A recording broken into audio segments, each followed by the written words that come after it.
Olá! Hoje, a nossa conversa vai fundo na evolução das teorias da educação e, claro, no papel social da escola em cada época.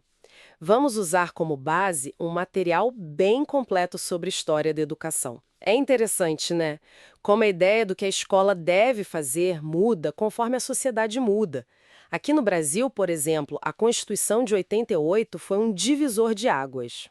Sim, a CF 88. Ela colocou a educação como caminho para o desenvolvimento pleno da pessoa, para a cidadania e também para a qualificação para o trabalho. É, uma visão bem mais abrangente. Com certeza. E o nosso objetivo aqui é justamente entender as principais correntes por trás disso. A tradicional, a tecnicista e as críticas, né? Isso. Vamos ver como cada uma enxergava a função da escola. Se era para manter tudo como está ou para transformar mesmo. E como isso aparece, ou enfim, deveria aparecer na prática. Boa. Então, começando pela mais antiga, a pedagogia tradicional. Aquela visão mais conservadora, podemos dizer. Exatamente. A escola era vista como a transmissora do conhecimento acumulado. Um conhecimento quase que absoluto, sabe? O professor era a autoridade máxima ali. E o aluno? O aluno era, bom, era aquela ideia da tábula rasa, alguém passivo que estava ali para absorver, para memorizar. Pensa numa aula clássica de gramática.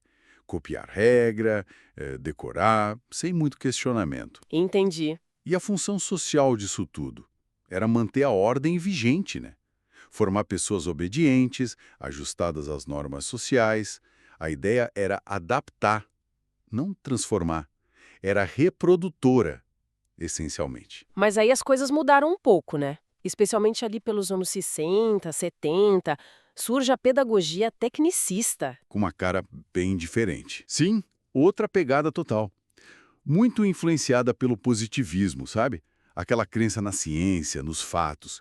E também pelo behaviorismo, que foca muito no comportamento, no estímulo-resposta. E como isso se refletiu na escola? A sociedade passou a ser vista como um grande sistema produtivo.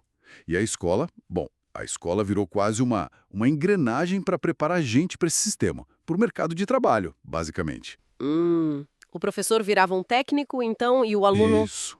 O professor era um executor de métodos, de técnicas. E o aluno, alguém a ser treinado em habilidades bem específicas. Tipo o exemplo da fórmula de Bhaskara. O importante era aplicar mecanicamente, fazer a conta certa, o porquê, a origem. Isso ficava em segundo plano. E a função social aí? Era bem clara. Preparar mão de obra qualificada para o desenvolvimento econômico. O foco era eficiência, produtividade.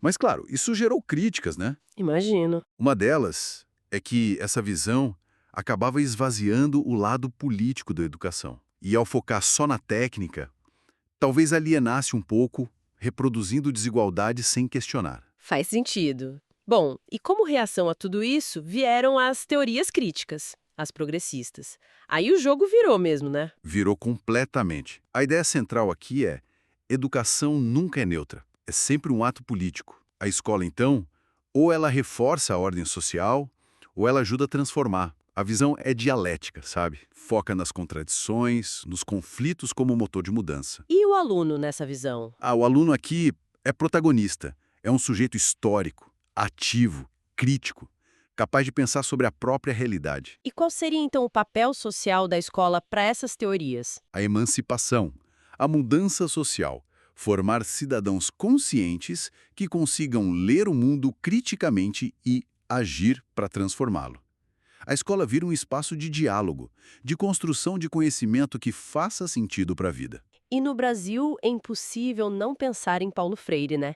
Aquela crítica forte à educação bancária. Exatamente. Freire criticava essa ideia do professor só depositar conhecimento no aluno.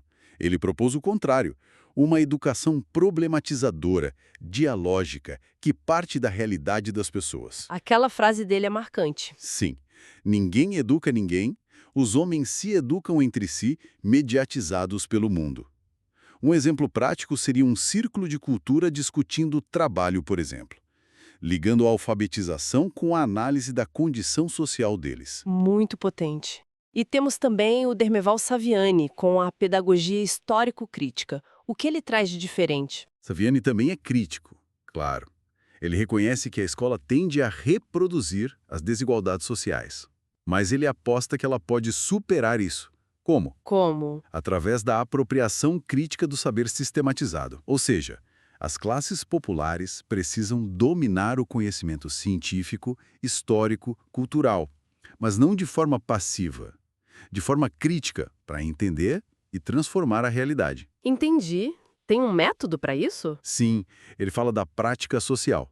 Parte da realidade concreta do aluno, analisa essa realidade usando as ferramentas da teoria, o conhecimento sistematizado, e depois volta para a prática, mas agora para transformá-la. A função da escola, para ele, é instrumentalizar as pessoas para essa transformação social.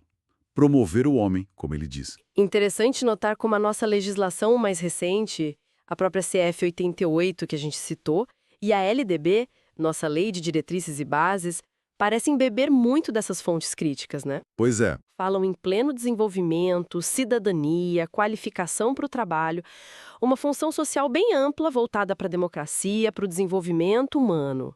exatamente. A lei aponta para esse ideal, o que nos deixa como uma questão para pensar, né? Considerando essas visões todas, reprodutora, técnica, crítica, transformadora, como é que as escolas hoje, na prática, conseguem equilibrar isso? A necessidade de passar o conhecimento que já existe, com esse desafio enorme de formar gente crítica capaz de agir nesse mundo tão complexo e desigual. É um equilíbrio bem delicado, né?